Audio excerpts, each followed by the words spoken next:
Ali está a Bahia. O nosso alvo é o lado esquerdo dela. Um avião de carga norte-americano tenta um pouso difícil na base naval americana da Baía de Guantánamo. E a luz estroboscópica? Ela está bem ali. O pouso exige que se evite o restrito espaço aéreo cubano. Ficamos intimidados pelo fato de que poderia haver guardas no perímetro da cerca, armados. Porque todo mundo disse pra gente, eles vão te derrubar, eles vão te derrubar. O que é isso? Nós ouvimos uma explosão, foi bem devastadora. Os investigadores estão determinados para descobrir por que um DC-8 caiu tão perto da fronteira cubana. Para destruir um DC-8 como esse, era preciso haver um impacto altamente energético. Potência máxima! Potência!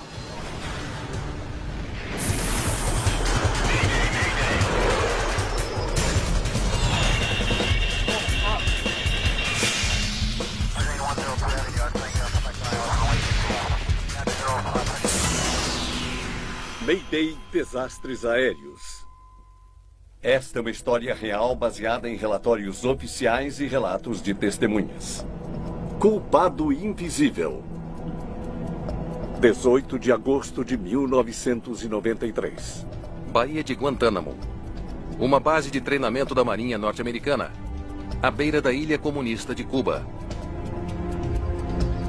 O assistente-chefe dos bombeiros, Frank Krupa, e alguns bombeiros em treinamento se preparam para um treino prático. Muito bem, vamos lá.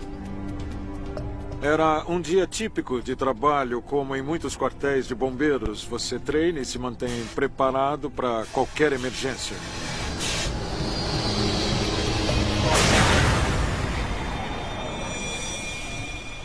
Nós ouvimos uma explosão forte o suficiente para sacudir o chão.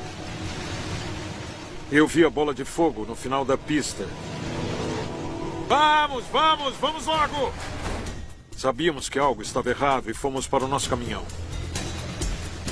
Fomos informados de que por volta das 17 horas teríamos o pouso de um DC-8. Vamos, vamos, vamos! Esse era um DC-8 de carga. Normalmente haveria 3 pessoas na aeronave. E esse é o tipo de aeronave com muito combustível a bordo. O jato DC-8 caiu 400 metros adiante da pista. Ao descer pela pista, eu passei por peças da aeronave antes mesmo de chegar ao lugar do acidente em si. Foi bem devastador e eu não esperava que houvesse sobreviventes. Os destroços estão espalhados por uma área enorme.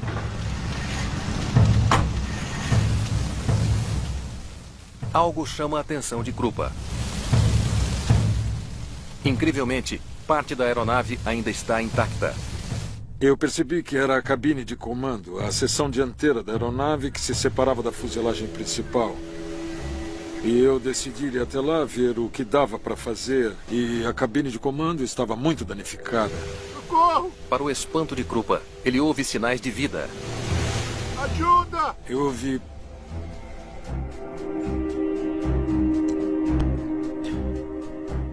Eu ouvi esses gritos de socorro. Ajuda! Socorro! Tem alguém aí! Socorro! Socorro! Foi então que eu pude ouvir os gemidos das pessoas lá dentro do avião e eu percebi que alguém havia sobrevivido. Temos sobreviventes. Eu peguei o rádio e falei para eles deixarem o veículo e virem que nós tínhamos sobreviventes e precisávamos começar o resgate. Krupa abre um caminho até a cabine de comando danificada. E havia um pequeno buraco no fundo da cabine de comando.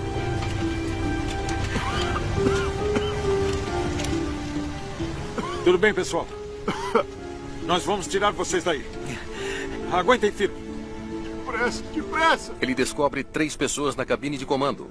Todas sobreviveram, mas por pouco. Tira a gente daqui. Socorro, me ajudem. Todos estavam gravemente feridos, com muitos traumatismos, e eles estavam chorando e gemendo. Por favor, nos ajude. Por favor. São o copiloto Thomas Curran, o engenheiro de voo David Richmond e o comandante James Chapel. Eu não me lembro do exato momento de bater no chão, não. Nós tivemos sorte, sabe? Nos disseram que o DC-8 foi construído para separar a cabine de comando do resto do avião. E com certeza foi onde ele se partiu e nós rolamos para a frente.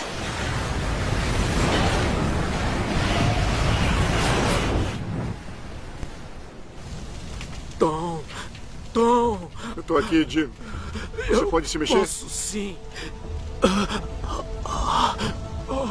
A minha lembrança do acidente em si desapareceu. Por favor, nos ajudem. Me disseram que quando o avião atingiu o solo, uma pedra enorme atravessou a cabine por entre os pedais do leme, que quebrou os pedais do leme e feriu gravemente as minhas pernas.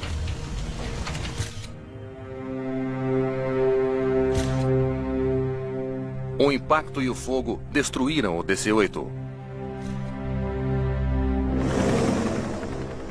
Os 3 pilotos sobreviventes são levados para um hospital em Miami. Descobrimos mais tarde que o Departamento de Estado contatou o governo cubano e recebeu permissão para transportar esses membros da tripulação através do espaço aéreo cubano para economizar tempo e levá-los a Miami. Poucas horas depois do acidente, uma equipe de investigadores da NTSB, a Agência Nacional de Segurança dos Transportes, está a caminho de Guantánamo. Fomos notificados de que houve um acidente de avião na Baía de Guantánamo. Baía de Guantánamo, a pérola das Antilhas. Em 1993, a Baía de Guantánamo era uma pequena base naval norte-americana cercada pela Cuba comunista. A base permaneceu sob controle americano mesmo após a Revolução Comunista de 1959. Mas Cuba teve algum papel no acidente?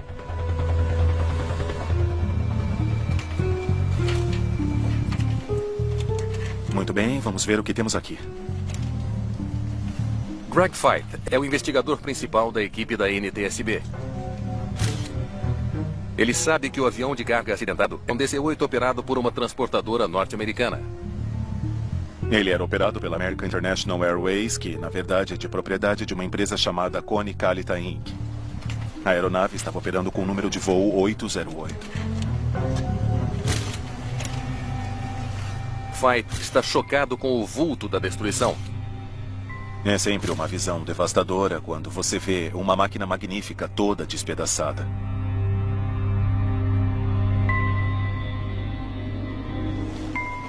Ele se pergunta por que um DC-8 em aproximação cai a 400 metros da pista. Aqui, dá uma olhada. Os investigadores examinam os destroços em busca de pistas que poderiam explicar por que a aeronave desceu tão violentamente. Temos que checar o motor, asas, ailerons, leme. Vamos lá. As 2 caixas pretas foram encontradas. Ao vasculhar os destroços, os investigadores recuperam as 2 caixas pretas. Não, só ligeiramente danificadas. Uma das principais ferramentas para os investigadores de grandes aeronaves de transporte é o gravador de voz da cabine e também o gravador de dados de voo. Sim, estão indo para você agora mesmo. Os investigadores enviam as caixas para o laboratório da NTSB em Washington para análise. Isso, o local todo, correto. Queríamos saber como estava o desempenho do avião e podíamos checar isso com o gravador de voz da cabine para saber o que a tripulação estava falando, o que eles estavam vendo e se havia algum problema. Enquanto esperam pelos dados da caixa preta, os investigadores entrevistam testemunhas para tentar entender o que houve com o voo 808. Então, você viu tudo, é isso? Eu vi a aproximação. Eles descobrem que os pilotos de um transporte da Marinha Americana testemunharam os momentos finais do avião. Aí vem ele. Olhe. Na 10. Eles estavam perto da pista quando o voo 808 iniciou a aproximação. Foi sorte nossa ter uma tripulação de C-130, então nós tínhamos alguns pilotos qualificados observando o DC-8 enquanto ele estava tentando pousar na pista 10. O DC-8 estava virando para a pista quando algo deu errado.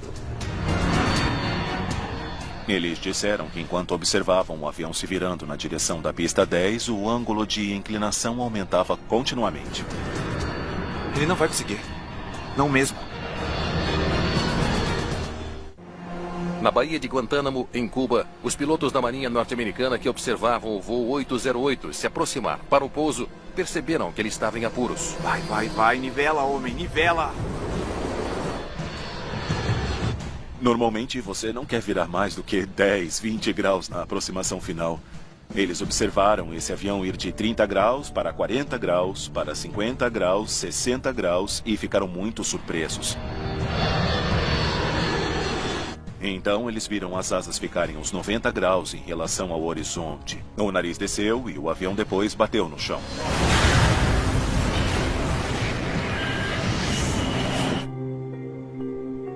Parece um stall de asa. Sim, senhor. Com certeza parece que é. Tá. O que os pilotos descrevem parece ser uma condição aerodinâmica conhecida como stall de asa, durante a qual as asas não estão produzindo a sustentação necessária para manter o avião no ar. Então, você passa a ter a dinâmica. Você entende como a aeronave bateu no chão. O próximo passo agora é determinar o porquê. Os investigadores se perguntam se a controladora de tráfego aéreo responsável pelo voo 808 pode lançar alguma luz sobre a queda. Havia uma controladora em treinamento na época. E aquela trainee era quem estava conversando com a tripulação do voo 808. Então você percebeu alguma coisa em comum na sua conversa com os pilotos? Tudo parecia ótimo. Guantánamo aqui é o Cone 808.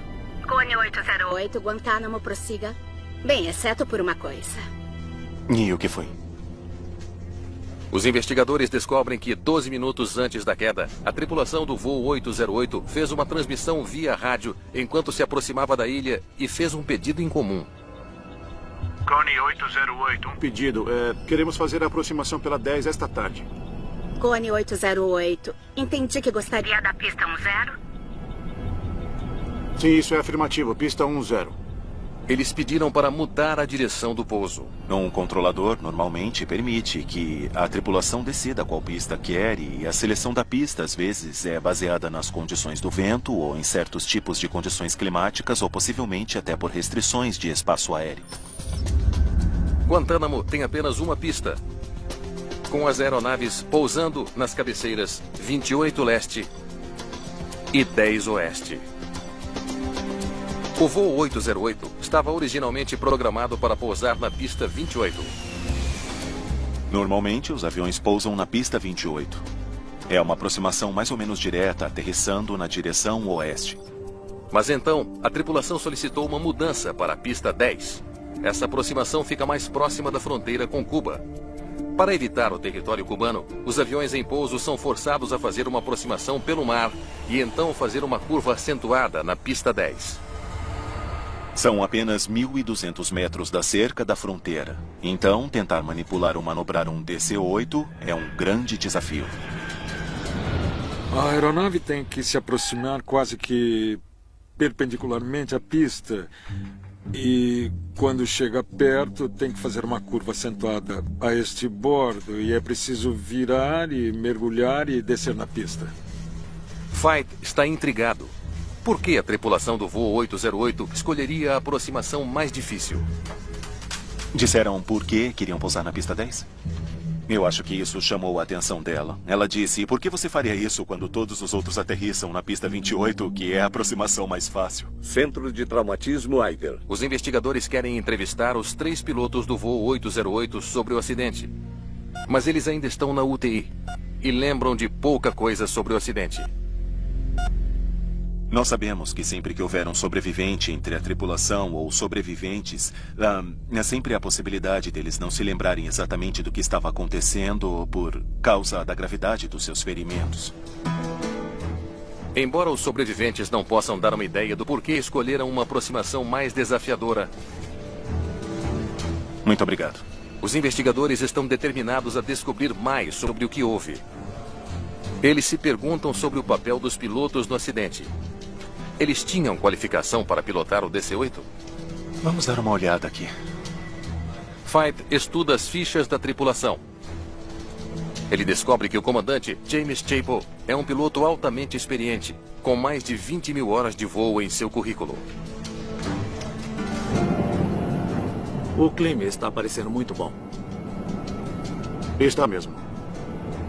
Um piloto com 20 mil horas de voo é um piloto muito experiente. E esse comandante tinha uma boa reputação. Outros pilotos comentaram que ele era muito dinâmico e também um ótimo comunicador. Tem algum lugar para comer alguma coisa na base? Só o refeitório mesmo, infelizmente. O copiloto Thomas Curran é um ex-piloto da Marinha. Nós também tínhamos um copiloto que era muito experiente. Ele tinha mais de 15 mil horas de voo. O engenheiro de voo Dave Richmond também é piloto. Eles tinham que saber o que estavam fazendo. Não tem sentido. Fight se pergunta por que uma tripulação experiente permitiu que a aeronave entrasse numa inclinação tão acentuada. De um ponto de vista de investigação de acidentes, quando esses 3 pilotos têm dezenas de milhares de horas de experiência entre eles, você sabe que são capazes de operar o avião.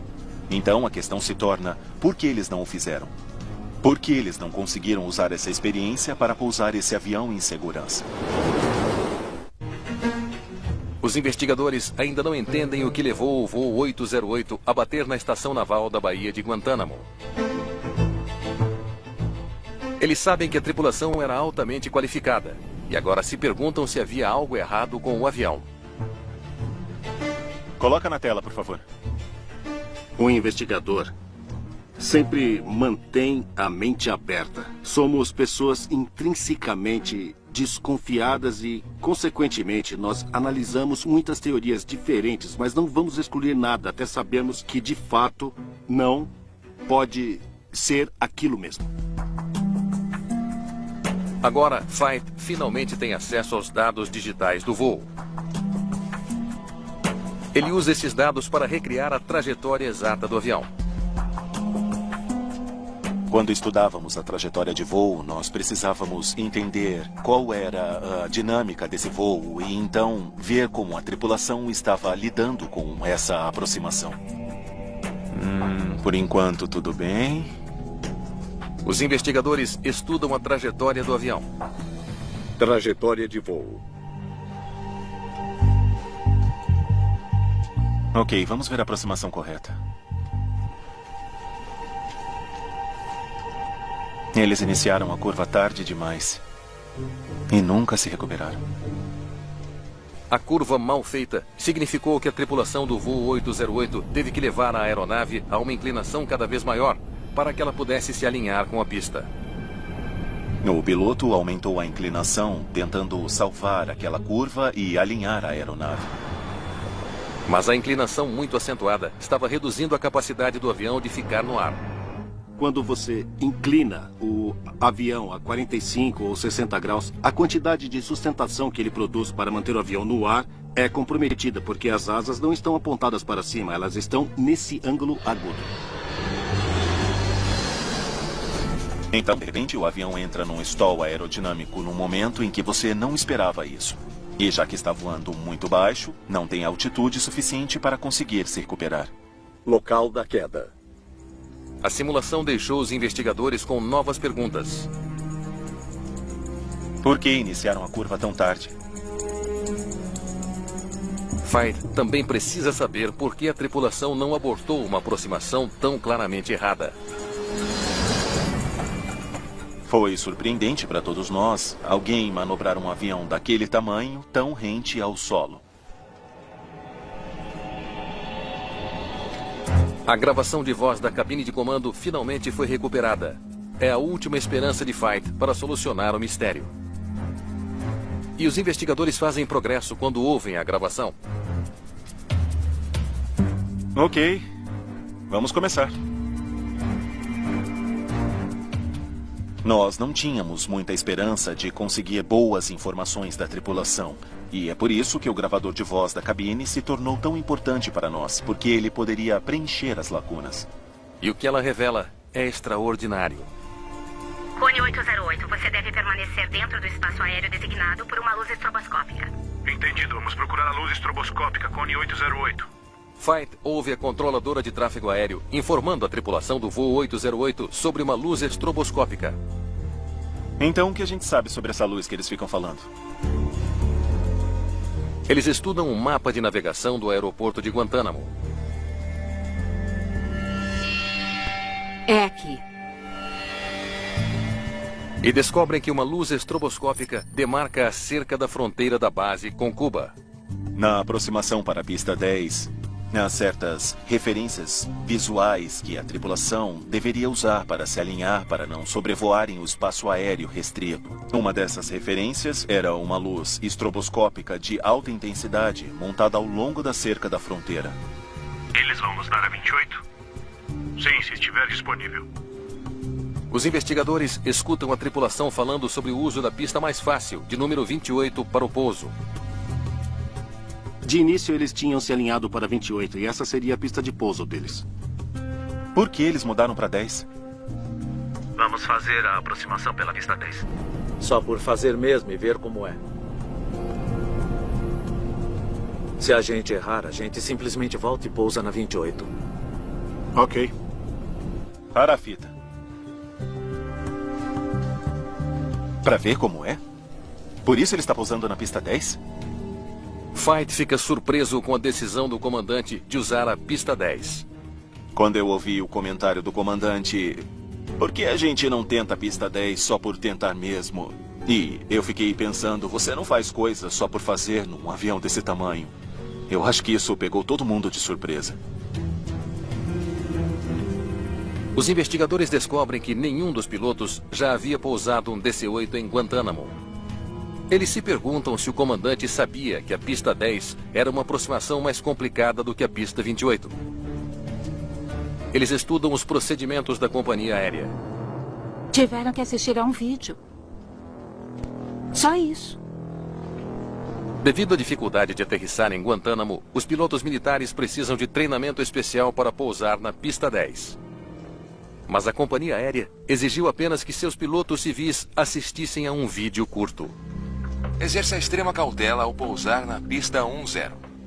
Registros mostram que o comandante e o copiloto assistiram ao vídeo de treinamento havia menos de um ano. Alinhe sua perna base à direita do farol da luz estroboscópica. Este farol identifica a fronteira dos Estados Unidos com Cuba, começando na costa. Pousar na pista 10 era um procedimento singular, e é por isso que o aeroporto foi classificado como um aeroporto de uso especial, porque ele requer um treinamento especializado. Vamos continuar. Os investigadores agora sabem por que a tripulação escolheu a pista 10. Mas por que eles não abortaram a sua aproximação tão desastrosa? O aeroporto está bem à frente. Hã? Fight descobre que enquanto o voo 808 se aproximava de Guantánamo, o comandante Chapo estava achando difícil localizar o aeroporto visualmente.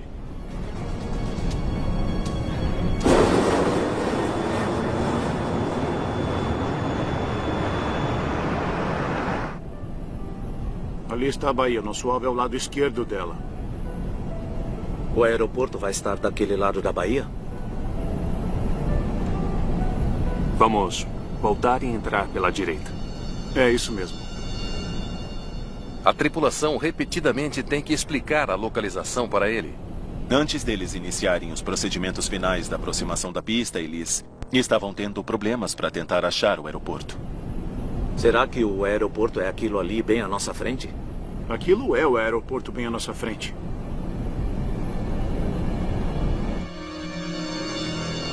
Qual o problema desse cara? Será que o aeroporto é aquilo ali bem à nossa frente? O comandante parece alienado. Os investigadores que escutam o gravador de voz do voo 808 não conseguem entender por que os pilotos continuaram sua aproximação desastrosa em vez de dar a volta e pousar no outro extremo da pista, que era muito mais fácil. Estamos a 427 metros. Vai iniciar os procedimentos e desacelerar?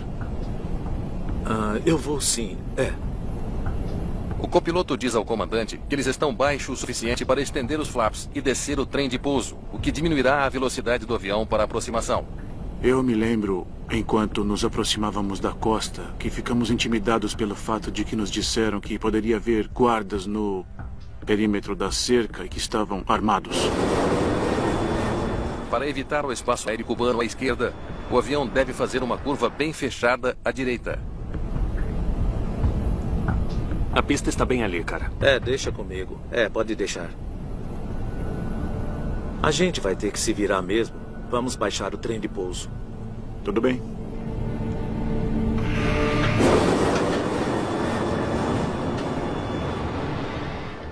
A tripulação parece cada vez mais ansiosa ao lembrar o comandante que ele deve preparar a aeronave para o pouso. A dinâmica na cabine de comando mudou quando eles começaram a entrar nessa situação de grande ansiedade e estresse. Baixa a velocidade do ar. O avião estava ficando mais lento, estava numa condição de alto arrasto. Adequada para pouso, mas ela requer muita potência. Mas, estranhamente, o comandante ignora o aviso de acelerar. Baixa a velocidade do ar. Deveriam estar falando sobre dar a volta.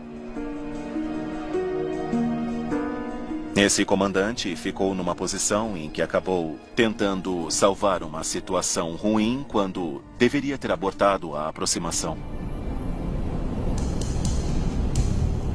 E a luz estroboscópica? Está bem ali. Onde? Está bem ali. Onde? O comandante não consegue localizar a luz estroboscópica que demarca a fronteira cubana. Por que todo mundo disse pra gente, eles vão te derrubar, eles vão te derrubar? Olha, a velocidade do ar está muito baixa. O engenheiro de voo percebe que o avião está 10 nós mais lento do que devia. E a luz estroboscópica? Está bem ali embaixo. Eu ainda não vejo. Em vez de aumentar a velocidade, o comandante continua tentando encontrar a luz estroboscópica. Era uma condição clara de que a velocidade do ar estava abaixo do que o engenheiro de voo considerava aceitável. E o comandante ainda estava obcecado em tentar achar a luz estroboscópica. Eu ainda não vejo. Ele está obcecado por aquela luz. De repente, você perde o copiloto e o engenheiro de voo na conversa e então quem praticamente está dominando é o comandante. Ele se tornou autônomo naquela cabine de comando dizendo: eu vou fazer isso, nós vamos fazer isso, eu estou tentando achar a luz estroboscópica. Mas o que é isso? A gente nunca vai conseguir. Hã? O engenheiro de voo pode ver que o DC-8 não está corretamente alinhado para o pouso. Acha que vai conseguir? Claro! Se eu achar a luz estroboscópica. O copiloto também está preocupado. O copiloto e o engenheiro de voo, eles só desafiaram o comandante através do que eu chamo de indiretas e esperanças, onde eles davam sugestões. Você acha que nós vamos conseguir? Se eu achar a luz estroboscópica. Se eu achar a luz estroboscópica. Mas o comandante não está entendendo as indiretas. Naquele momento, a tripulação acabou se dividindo em 3 pilotos autônomos, sendo que 2 deles não gostam do que está acontecendo, mas nunca expressam uma opinião do porquê não gostam e não dizem, nós temos que fazer outra coisa. O DC-8 inicia sua curva final.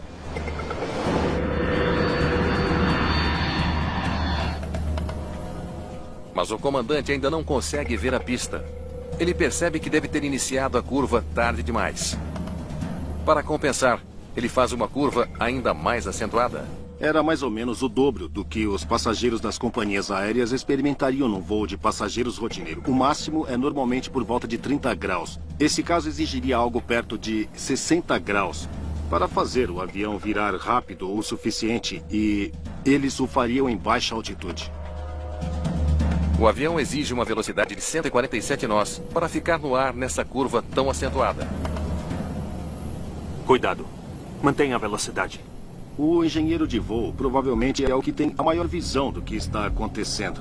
Se alguém dissesse, nós não vamos conseguir fazer isso, esse seria um alerta claríssimo. 140. Eles precisam de mais 7 nós de velocidade. De repente, o computador de voo ativa a vibração do manche. Num ângulo de 55 graus, você recebe esse alerta. É um aviso que faz vibrar o manche para notificar um piloto sobre um stall iminente. Alerta de stall. Deixa comigo. Alerta de stall! Alerta de stall! Eu me lembro do alerta de stall. E todos puseram a mão sobre os aceleradores e empurraram até o máximo. Potência máxima! Deixem comigo! Tirem a mão! Houve uma demora de vários segundos antes que a potência aumentasse, mas estávamos a apenas 100 metros de altitude quando o avião entrou em stall, então havia pouquíssimos segundos para nos recuperarmos. Não!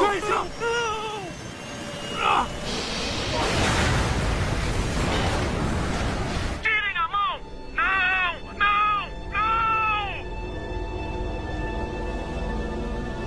Ele alienou completamente a tripulação. Os investigadores ficam chocados pelo comportamento peculiar do comandante, a sua hostilidade, a sua fixação na luz estroboscópica e a maneira como ignorou os avisos de sua tripulação. Nós sabíamos que várias decisões ruins foram tomadas nessa cabine de comando em particular. E sabíamos que algumas atitudes estranhas começaram a se manifestar durante as etapas finais da aproximação. Nós sabíamos que a comunicação fora interrompida e a pergunta era por quê?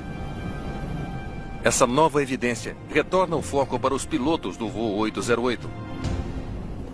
Os investigadores precisarão olhar além de seu histórico para ver o que podem descobrir. Ok, vamos encontrar tudo o que conseguirmos sobre esses caras. Greg Feith estuda as escalas e os diários de bordo de pilotos da tripulação do DC-8 para ver se eles oferecem alguma pista sobre o comportamento estranho dos 3 pilotos. O que é isso aqui? Como parte da pesquisa do desempenho da tripulação, normalmente fazemos um retrospecto de 72 horas na tripulação. Nós pesquisamos as últimas 72 horas. Pesquisamos o que fizeram durante a folga, quando vieram trabalhar e vemos que tipo de voo eles tinham feito antes do acidente. Feith descobre que no dia anterior ao acidente, a tripulação iniciou o seu turno no aeroporto de Dallas-Fort Worth à meia-noite e voou a noite toda. E eles cruzaram o país, antes de voltarem à sua base em Atlanta, pouco antes das 8 da manhã. São empresas de carga de voos noturnos. Elas só voam à noite, o que é bem típico no transporte de carga.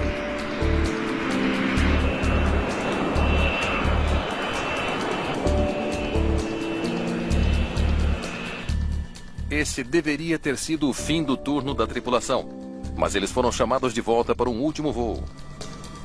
Baía de Guantánamo, aqui vamos nós. Eu não escolheria outra coisa. Eu consigo pensar em algumas coisas. Àquela altura, cada um dos tripulantes estava acordado havia 15 horas. Nas últimas 48 horas, o comandante teve apenas 7 horas de sono. Eu não estava particularmente entusiasmado para fazer mais 7, 8 horas de voo. Eu preferiria ter ido para casa, tido uma boa noite de sono e uma refeição caseira. O novo voo seguiu para Virgínia para apanhar uma carga que incluía peças de submarino. Eles queriam que a gente fosse para Norfolk e depois que fôssemos para a Baía de Guantánamo descarregasse e em seguida voássemos de volta para Atlanta. O longo tempo de serviço poderia ter prejudicado o desempenho dos pilotos, a ponto de terem derrubado o avião? É fácil interpretar como um erro de piloto e dizer que eles erraram, que não mantiveram a velocidade no ar, que estolaram o avião, que derrubaram o avião. Mas isso não nos conta a história toda. Os investigadores pedem ajuda à NASA para analisar os padrões de sono da tripulação do DC-8. Obrigado por nos ajudar com isso. Mark Rosekind comanda esse trabalho. Ele é o chefe do programa de contramedidas de fadiga da NASA. Sabíamos que a fadiga era um risco, então nós sabíamos que coisas ruins já estavam acontecendo a bordo. Mas o problema era como demonstrar que a fadiga desempenhou um papel nessa queda. Rosekind calcula quantas horas de sono a tripulação teve nos poucos dias que antecederam o acidente. Ele descobre que o longo dia de trabalho dos pilotos não foi a única razão pela qual estariam cansados. Todos eles tiveram privação de sono. A tripulação também experimentou uma falta de sono acumulada, ou déficit de sono, dos 2 turnos noturnos antes do acidente. Recolher o trem. Tom, Ah, tá. Pronto.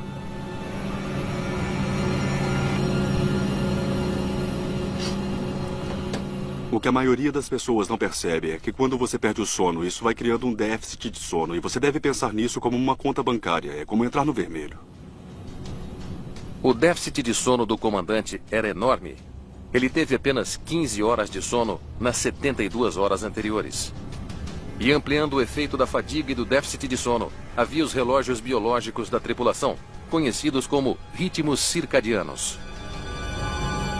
Nós temos um relógio no nosso cérebro e esse relógio biológico controla tudo 24 horas por dia. Então, assim que os seres humanos alteram esse padrão, como tentar trabalhar à noite e depois dormir durante o dia, eles basicamente se opõem à sua biologia para fazer isso. E isso tem um custo. Voar à noite e dormir durante o dia estava causando estragos nos ritmos circadianos da tripulação.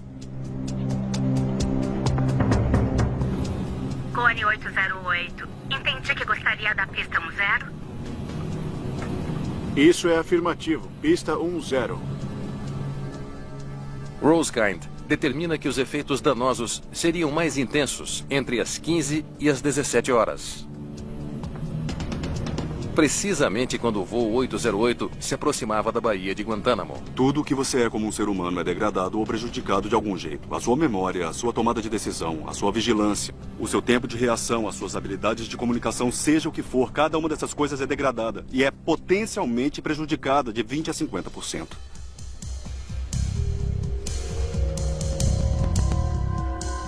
De novo. E de novo. E de novo. E de novo. O comandante, em particular, demonstrava sintomas visíveis de fadiga. Um deles era o que chamamos de fixação cognitiva. O comandante criou uma fixação de encontrar uma luz estroboscópica. E a luz estroboscópica? Está bem ali. Onde? E ficou repetindo, se eu achar a luz estroboscópica, se eu achar a luz estroboscópica. O que é isso? A gente nunca vai conseguir. Hã? Todos os 3 pilotos estavam sofrendo com o impacto cumulativo de fadiga de um turno muito longo.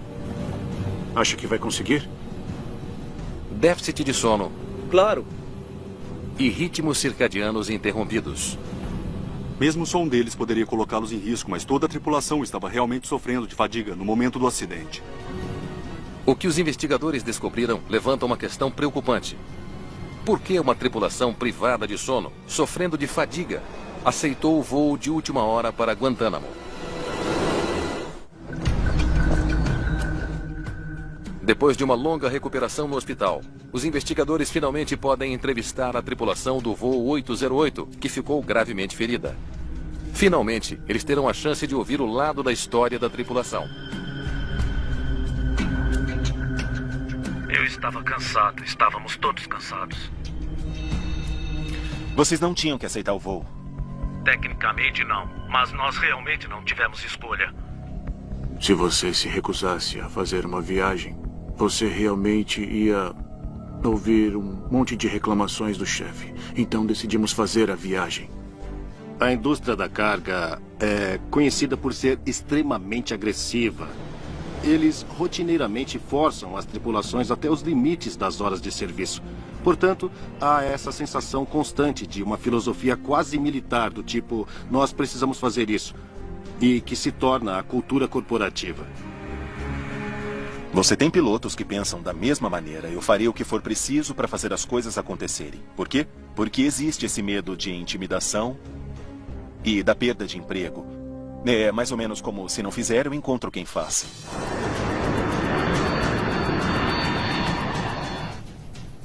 Esse medo pode ter levado ao desastre. Alerta de stall. Deixa comigo. Alerta de stall.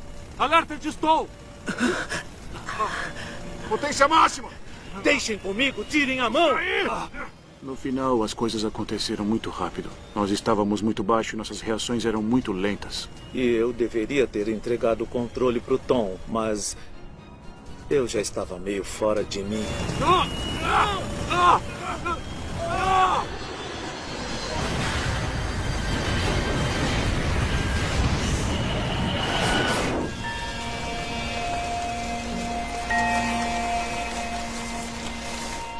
Mesmo assim,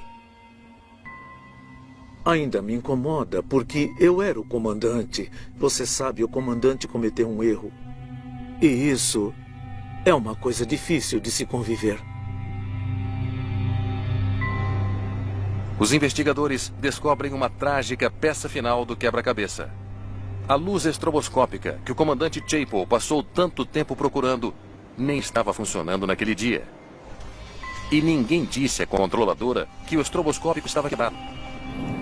Ela nunca disse a eles que estava inoperante. E a luz estroboscópica? Então, eles estavam tentando encontrar algo que não existia. E quando viram algo brilhar lá fora, o que eles pensaram que seria a luz era, na verdade, o telhado de zinco de uma pequena cabana. Eles presumiram que era a luz estroboscópica. Em seu relatório final sobre o acidente do voo 808, Greg Feit enfatiza o papel central desempenhado pela fadiga. Esse acidente que aconteceu na Baía de Guantánamo com essa tripulação criou um precedente. Foi o primeiro acidente de avião comercial causado por fadiga. Não com a fadiga contribuindo para o acidente, mas na verdade causado por fadiga. E a indústria tomou conhecimento. Um quarto de século após o acidente, o comandante Jim Chapel e o copiloto Tom Curran finalmente encontram o homem que os tirou dos destroços.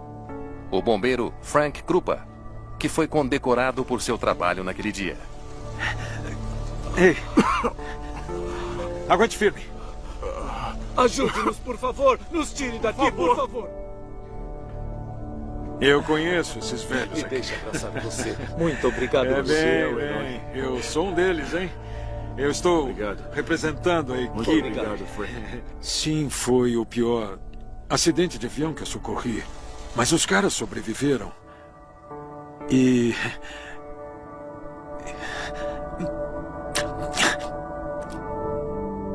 Apesar de perder a perna direita, o copiloto Tom Curran voltou a voar e acabou ingressando na NTSB como investigador. Eu vivo com um desconforto considerável. Toda vez que eu dou um passo, eu me lembro da queda. Mas você tem que deixar as coisas de lado. Você pode decidir ir em frente, ou você pode hibernar, cair no esquecimento, mas essa não é a minha personalidade. O comandante James Chapel sofreu ferimentos nas costas e nunca mais voltou a voar comercialmente. Sabe, eu penso muito no que aconteceu e eu gostaria que as pessoas percebessem que poderia acontecer com elas. Se você está fatigado, ligue e avise que não vai trabalhar. O engenheiro de voo David Richmond, que ficou gravemente ferido, recuperou a saúde e passou a comandar voos comerciais de carga. No rescaldo do acidente com o voo 808, a Administração Federal de Aviação reforça os regulamentos sobre exigência de sono da tripulação.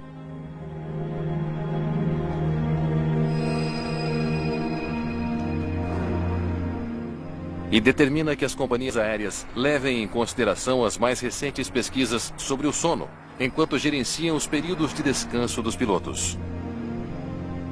Hoje, os limites de tempo de turno têm um embasamento científico muito maior. Como indústria, somos melhores em relação a esse tipo de coisa hoje, mas nós ainda podemos melhorar e devemos.